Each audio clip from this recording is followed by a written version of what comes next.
Last lecture में हम लोगों ने डिस्कस किया था डाइलेक्ट्रिक इनसाइड कैपेसिटर, उसमें बहुत सारे पॉइंट्स डिस्कस किए। एक कॉन्सेप्ट ये भी है कि डाइलेक्ट्रिक पे जो हमने डिस्कस किया था कि फोर्स लगता है, capacitor applies force.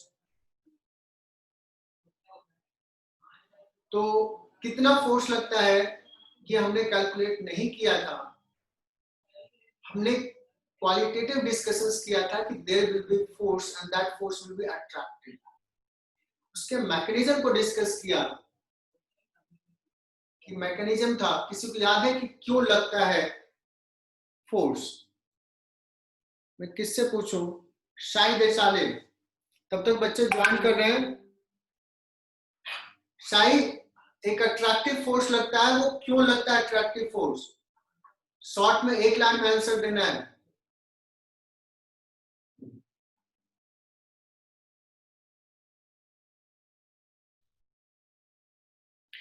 Fringing of field, Shubham ने बताया। शायद की तरफ से आंसर नहीं आया। फ्रिंजिंग ऑफ फील्ड हमने डिस्कस किया था, एंड पॉइंट पे फील्ड लाइंस ऐसे कब होगा वो लगाता है। तो आज मैं उसको नहीं लेता हूं, उसको मैं थोड़ा बाद में लूंगा, लास्ट में डिस्कस करूंगा। तो मैं थोड़ा सा बेसिक कॉन्सेप्ट के थ्योरी आगे बढ़ाता हूं।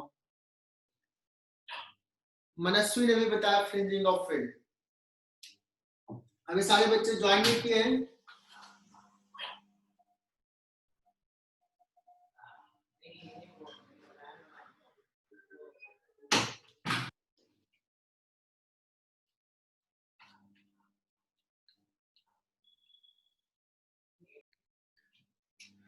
ये फ्रिंजिंग ऑफ फील्ड का हमने कॉन्सेप्ट डिस्कस किया था।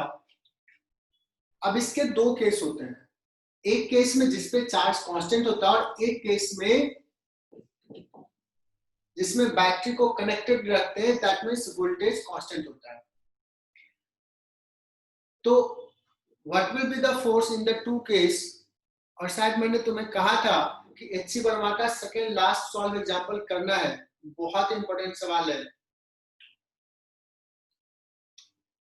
सो आई होप कि जो सिंसियर बच्चे वो तो कर लिए होंगे, जो नहीं किया तो उनको एक और मौका देते हैं कि वो करके आना, फिर हम लोग नेक्स्ट क्लास में इसको डिस्कस करेंगे। या इफ यू विश हम लोग अभी भी कर सकते हैं, बट थोड़ा बेसिक कॉन्सेप्ट और डिस्कस कर लेता हूँ आगे।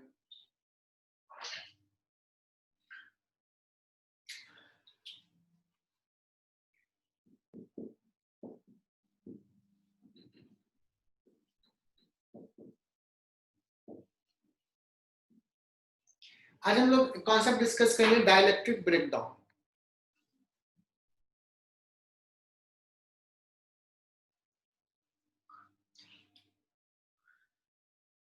अभी प्रथमेश का ऐसा वीडियो ब्लर्ड है,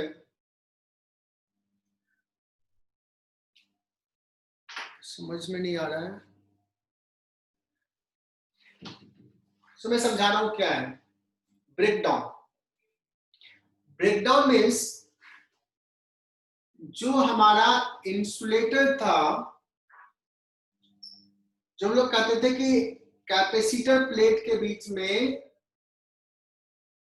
इंसुलेटर रखा हुआ है, मतलब डाइलेक्ट्रिक है, ये इंसुलेटर है, ये चार्ज को यहां से आप फ्लो नहीं होने दे रहा।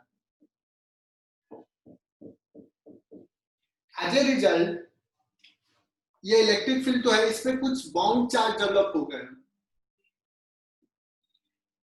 इस पे पॉजिटिव बाउंड चार्ज डेवलप है, बट ये चार्जेस बाउंड चार्ज है, लोकलाइज्ड है, मूव नहीं कर सकता है। ये क्यों ऐसा रीअरेंजमेंट हुआ? बिकॉज इस चार्ज के कारण यहाँ पे एक इलेक्ट्रिक फील्ड था इधर, ये इलेक्ट्रिक फील्ड को डायपोल्स को ऐसे अलाइन कर दिया, जो इलेक्ट्रॉन्स है, इलेक्ट्रॉन्स पे ये इधर फोर्स लगा रहा है, इलेक्ट्रोस्टैटिक फोर्स, बट वो एटम में अटैच्ड है, वो फ्री नहीं है मूव करने के लिए।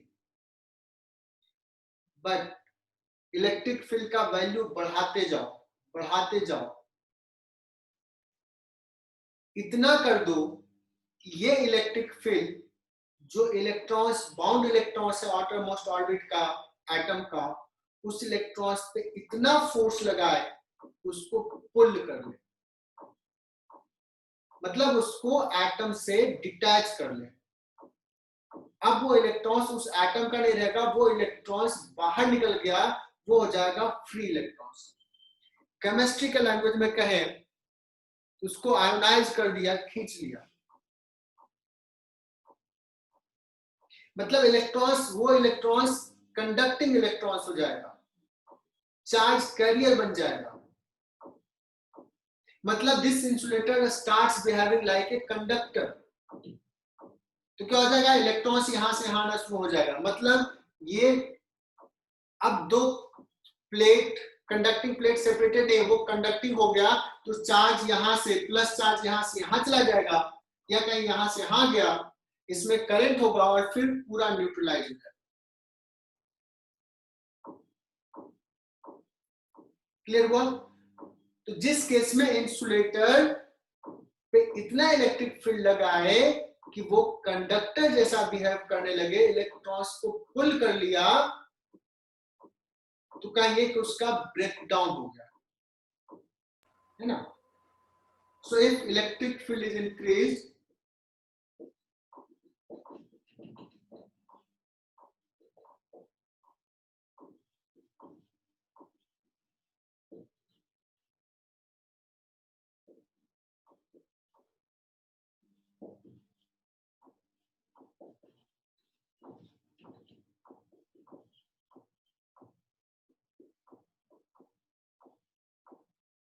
मैंने लिखा if electric field is increase to a particular value EB, then the electric field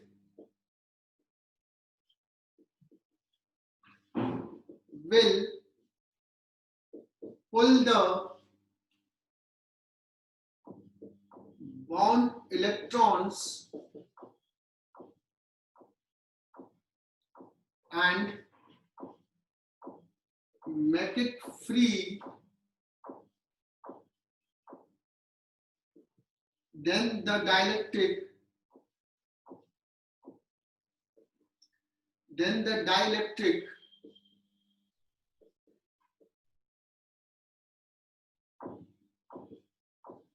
starts behaving like a conductor,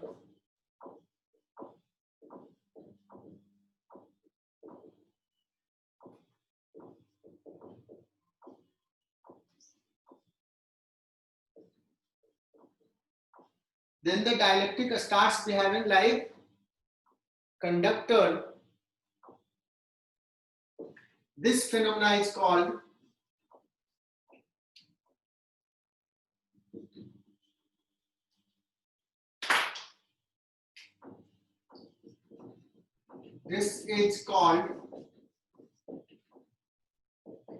dielectric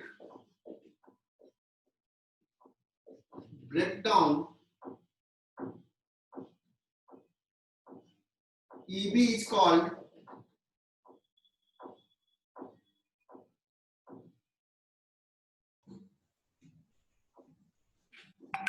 dielectric breakdown strength.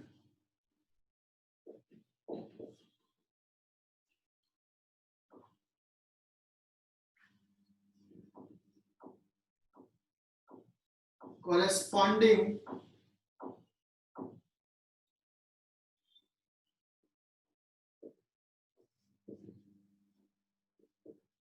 potential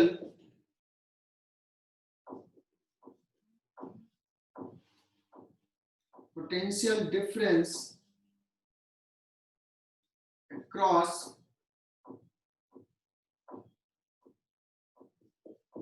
plates is called breakdown potential.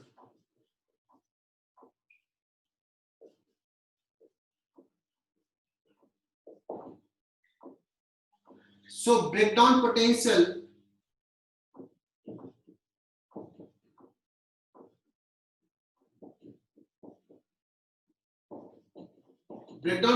is equal to क्या हो जाएगा, breakdown strength EB into distance D. D is the gap between the plates.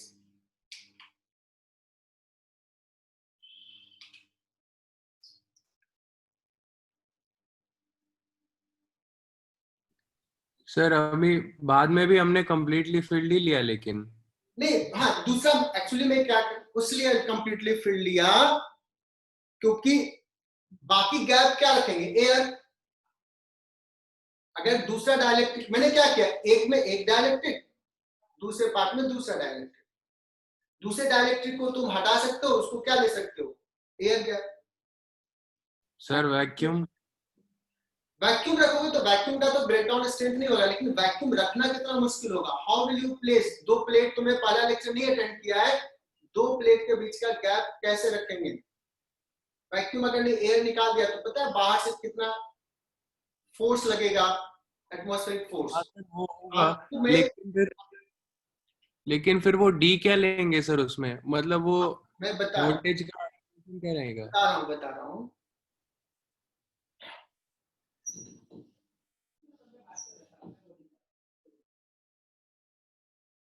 मैंने simply अभी ये समझाया कि अगर दो डाइलेक्ट्रिक है, इसमें एक डाइलेक्ट्रिक K1 है, एक दूसरा डाइलेक्ट्रिक K2 है। अब अगर इसका ब्रेकडाउन पोटेंशियल पूछा जाए तो दोनों में क्लियर रखा। वैक्यूम का मैं ऑप्शन हटा सकता हूं, अगर वैक्यूम भी लगेगा तो कोई दिक्कत नहीं, वैक्यूम रखो, बट प्रैक्टिकली नहीं होगा वो, क्योंकि वैक्यूम रख के दो प्लेट सेपरेट करके रखना that is very very tough. Practically vacuum वाला नहीं रखते हैं, रख सकते हैं, मैकेनिकली रखना मुश्किल होगा। ये हमने पहला क्लास में डिस्कस किया था, तुम नहीं थे। तो हम क्या कर रहे हैं यहाँ पे, अगर उसके मन में कि नहीं सर वैक्यूम लेके ही डिस्कस करो, there will be no problem at all.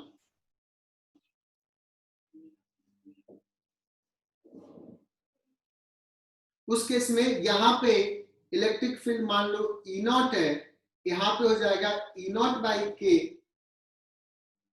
और जैसे जैसे हम पोटेंशियल बढ़ाते जाएंगे ये V बढ़ते जाएगा, E नॉट बढ़ते जाएगा, E नॉट बाई के बढ़ते जाएगा, और इसका स्ट्रेंथ जब EB आ जाएगा, इसका स्ट्रेंथ EB हो जाएगा तो ब्रेकडाउन हो जाएगा, इसका ब्रेकडाउन हो जाएगा, इससे ये कंडक्टिंग बिहेव करने लगेगा।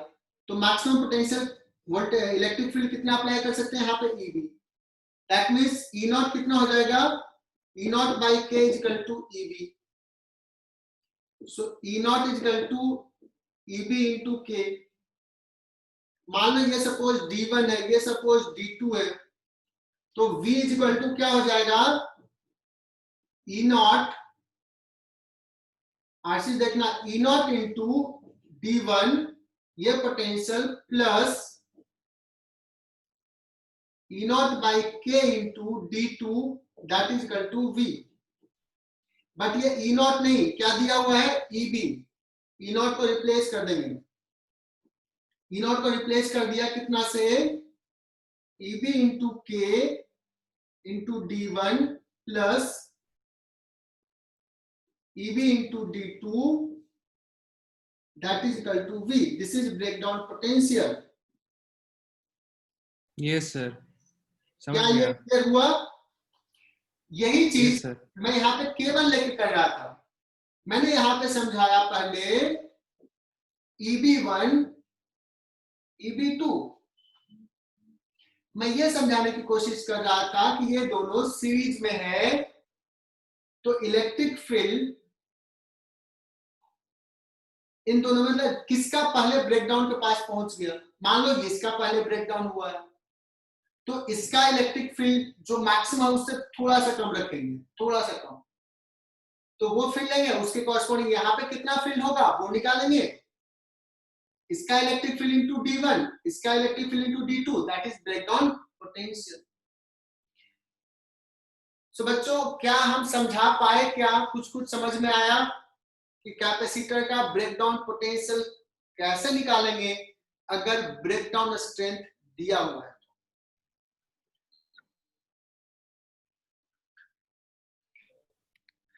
चलो, तो ब्रेकडाउन में मैंने ये समझाया मटेरियल का एक ब्रेकडाउन स्ट्रेंथ होगा, वो मटेरियल का प्रॉपर्टी है।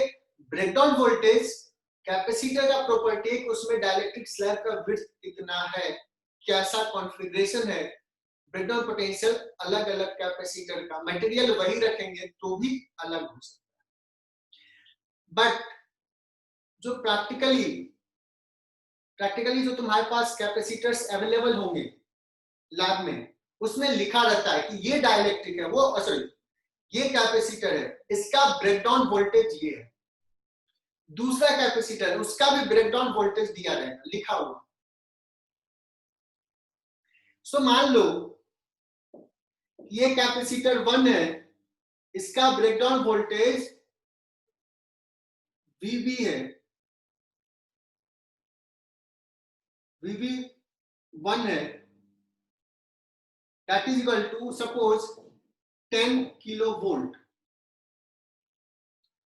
एक दूसरा कैपेसिटर है जिसका breakdown voltage VB2 is equal to suppose 6 kilo volt है। और मैं बिना थ्योरी पढ़ाए हुए तुमसे सम्स करवा लूंगा। हमारे पास दो कैपेसिटर है, इसका मतलब हुआ अगर इसको 6 किलो वोल्ट से ज्यादा जैसे ही अप्लाई करोगे ये ब्रेकडाउन हो जाएगा और चार्ज फ्लो हो जाएगा, ये कैपेसिटर नहीं बिहेव करेगा कैपेसिटर जैसा। अब ये दो कैपेसिटर को तुम यूज कर रहे हो, केस 1, ये दो कैपेसिटर को तुम किसी सिस्टम में, किसी सर्किट में ऐसे यूज कियो,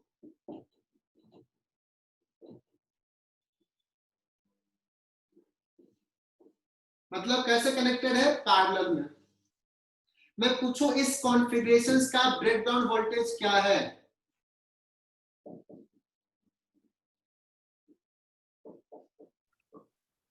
6 किलो वोल्ट। मनस्वी ने भी बता दी, अब उससे पहले आशीष ने बताया, और भी बच्चों ने बता दिया, धनंजय, बहुत सारे बच्चों ने मैसेज किया। Good, well done. 6 kilo volt, क्योंकि सिस्टम का एक भी कैपेसिटर ब्रेकडाउन हो गया मतलब हमारा सिस्टम जो हम चाह रहे थे वो नहीं है, अलग हो जाएगा। अलग हो गया तो हमारा कहेंगे कि सही नहीं है। सो 6 kilo volt will be the breakdown voltage. बहुत बढ़िया। केस 2, आई होप कि आधे बच्चे समझ गए होंगे कि क्या मैं पूछने वाला हूं। केस 2,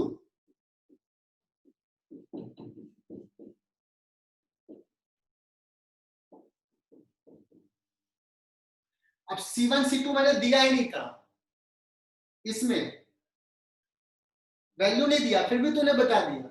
अब मैं दे देता हूं। C1 is equal to suppose 4 microfarad, C2 is equal to suppose 3 microfarad.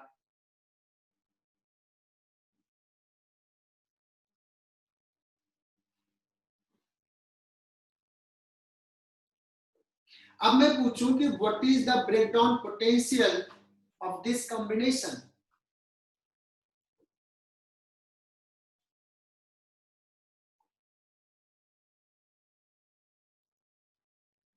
What is breakdown potential of this combination. अब ये सोचने वाली बात है, और ये जो सवाल मैं ले रहा हूं ये इरोडोव का सवाल है। पैरेलल में है तो क्या होगा, सीरीज में है तो क्या होगा। तेजस ने बता दिया आंसर। गुड, वेल डन तेजस।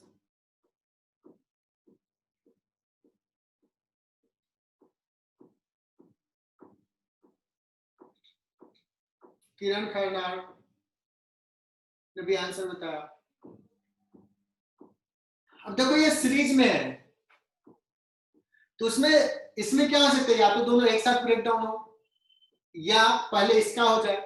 तो हम वोल्टेज बढ़ा रहे किसी एक का हो गया ब्रेकडाउन, मतलब कहेंगे सिस्टम का ब्रेकडाउन हो गया।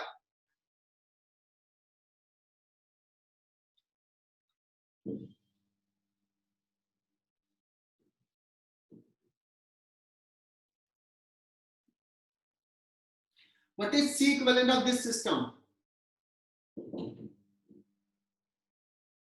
C1 C2 divided by C1 plus C2, 4 into 3 divide by 7, मतलब रफली मैंने कोई भी ले लिया ऐसा वैल्यू।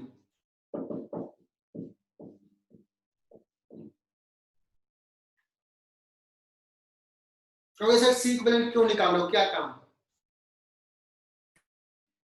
बच्चों इसमें क्या होगा, दोनों पे चार्ज सेम रहेगा, डजंट मैटर ये C1 क्या है C2 क्या है, चार्ज विल बी सेम। तो मैं ये चेक करता हूं कि इसमें पहले ब्रेकडाउन किसका होगा, which capacitor will have breakdown first, which capacitor will have breakdown first. तो सर कैसे पता करें? तो मैं देखता हूं what is the maximum charge possible on capacitor 1। Capacitor 1 maximum कितना रख सकता है? कहोगे कैपेसिटर 1 का मैक्सिमम वोल्टेज है 10 वोल्ट, 10 किलो वोल्ट, कैपेसिटेंस है 4, Q is equal to CV 4 into 10 milli coulomb, क्योंकि ये माइक्रो ये किलो है, 40 मिली कूलम मैक्सिमम रख सकता है C1। What is the maximum of 2? 6 into 3 18 milli coulomb.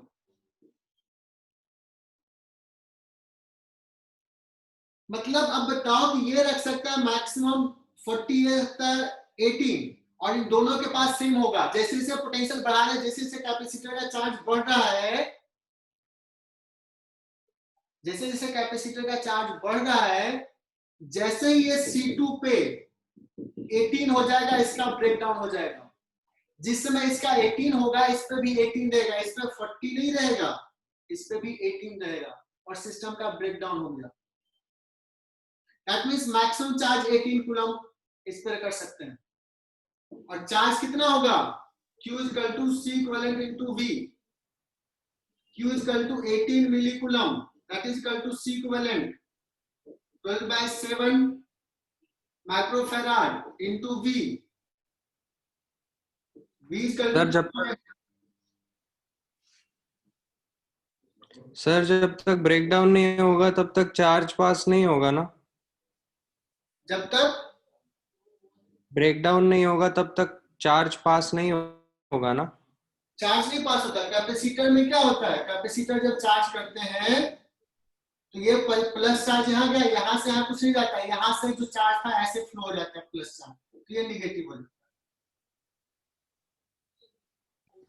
यहाँ से यहाँ चार्ज नहीं गया, लेकिन जब ब्रेकडाउन हो जाएगा तो चार्ज यहाँ से यहाँ क्रॉस करने लगेगा, सर्किट में करंट हो जाएगा।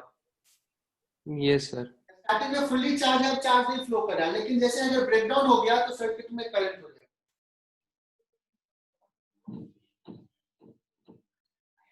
तो आई होप कि तुम्हें ये समझ में आ गया होगा कि इस पे मैक्सिमम चार्ज कितना होगा, 18 millicoulomb is equal to C equivalent 12 by 7 into V।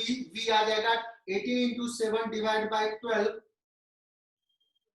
और ये शायद किलो वोल्ट आ जाएगा, चेक कर लोगे, किलो वोल्ट ही होगा क्योंकि ये माइक्रो ये मिली है। सो 21 by 2 that is equal to 10.2 kilo volt. लेकिन हो सकता है मैंने ये जो डेटा दिया जान के कैसा दिया, क्योंकि तुम पहली बार में समझोगे कि ये 6 है और ये 10 है, तो 6 का ही होगा, ये पहली बार सोचे होगे और इसके हिसाब से तुमने कर लिया। लेकिन नहीं, ये 6 के कारण नहीं, 6 into 3 के कारण। अगर इसको 3 के जगह पे इसको 5 माइक्रोफैराड रख दिया होता,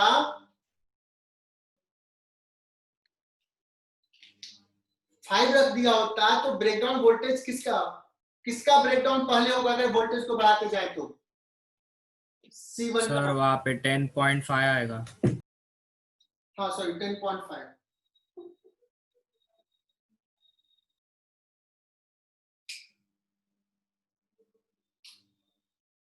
तो बताओ हर्षल, क्या ये सवाल क्लियर हुआ? क्या मैंने कोई फॉर्मूला नहीं बताया, बेसिक कॉन्सेप्ट से समझाया? कैसे निकालेंगे कि which capacitor will have breakdown first. और तेजस ने बहुत पहले बता दिया था, कुछ बच्चों ने और ने बताया था, देख लेता हूं। धनंजय बता दिया था, good.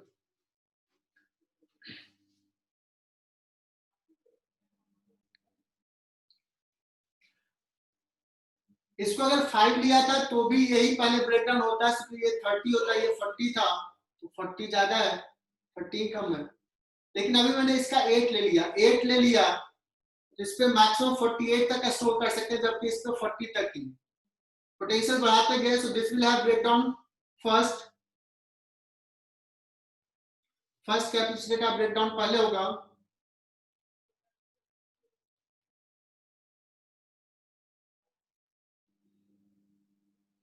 And that case system का मैक्सिमम चार्ज इतना, that is equal to C equivalent into V, और इससे V आ जाएगा। मैं एक टाइप का सम जनरली पहले कराता था, बट वो बीच में कहीं छूट गया क्योंकि ऑनलाइन में, तो वो कॉन्सेप्ट डिस्कस कर लेता हूं। ये जनरली मैं पहले कराता हूं डायरेक्टली ब्रेकडाउन से पहले, बट छूट गया तो मैं करा ही लेता हूं, बहुत दिन से सोच रहा था। ये मान लो कैपेसिटर है C1 और इसको V1 पोटेंशियल से चार्ज किया।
S1 and S2 remain closed for long time, so that both capacitor are fully charged। ये V1 पोटेंशियल डिफरेंस से फुल्ली चार्ज है और ये V2 पोटेंशियल डिफरेंस से फुल्ली चार्ज है। S1 S2 remain closed for long time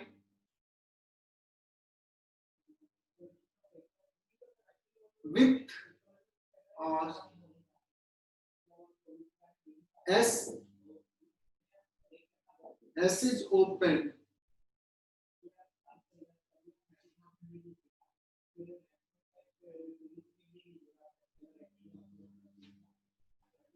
now at t equal to 0, S1 and S2 are open, then S is closed। क्योंकि IIT का भी पूछने का डायग्राम ऐसा ही रहता है, इसलिए मैं उसी फॉर्मेट में बता रहा हूं।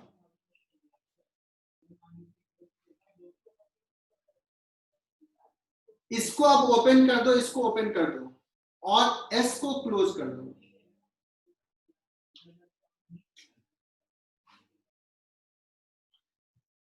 तो पहले क्या किया, S1 S2 को ओपन किया एंड देन S को क्लोज किया।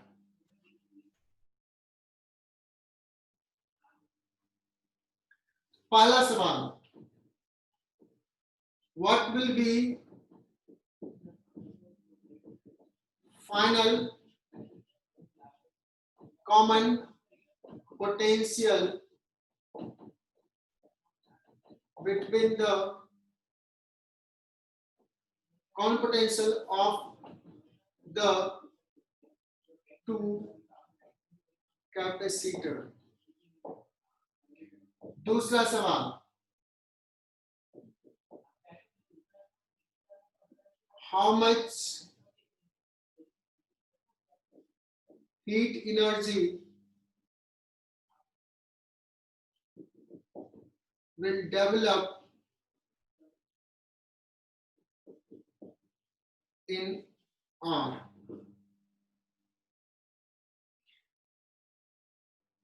बच्चों ये एक्चुअली में ये कोई थ्योरी नहीं है, ये बच्चों को खुद से करने का सवाल है।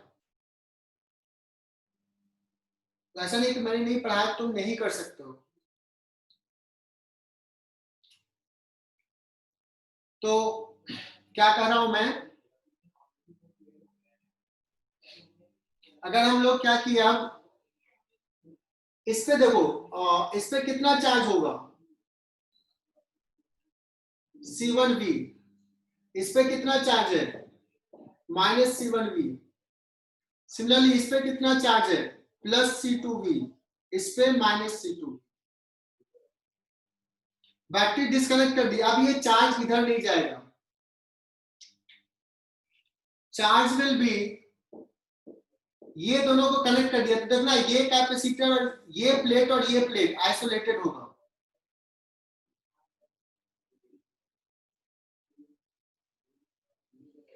ये और ये, इन दोनों का चार्ज जो भी है इंटरचेंज होगा, बट दोनों का चार्ज कांस्टेंट होगा।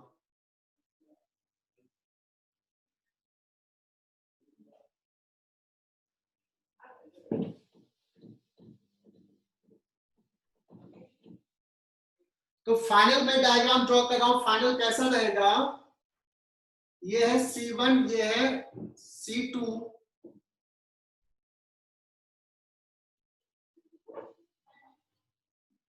इसको क्लोज कर दिया इसको।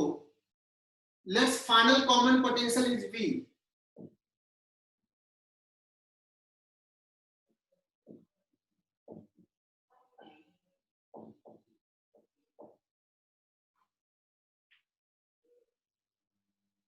क्योंकि इसका पोटेंशियल है V1, इसका पोटेंशियल है V2, जिसका कम रहेगा उसके तरफ यहां से कुछ चार्ज जाएगा। चार्ज तब तक फ्लो होगा जब तक कि पोटेंशियल डिफरेंस सेम ना हो जाए, मतलब इसका पोटेंशियल और इसका पोटेंशियल डिफरेंस इक्वल हो गया। तो let's common potential difference is V। तो इस पे चार्ज कितना होगा, C1 इंटू V। इस पे चार्ज कितना होगा, C2 इंटू V। और इन दोनों का पहले चार्ज कितना था, पहले चार्ज था C1V1, इस पे था C2V2। चार्ज कंजर्व रहेगा तो हम लोग सिंपली यहां से कहेंगे V is equal to C1V1 plus C2V2 divide by C1 plus C। So पहला सवाल सॉल्व हो गया। If anyone have any problem you can ask me. बच्चों कोई डाउट है क्या?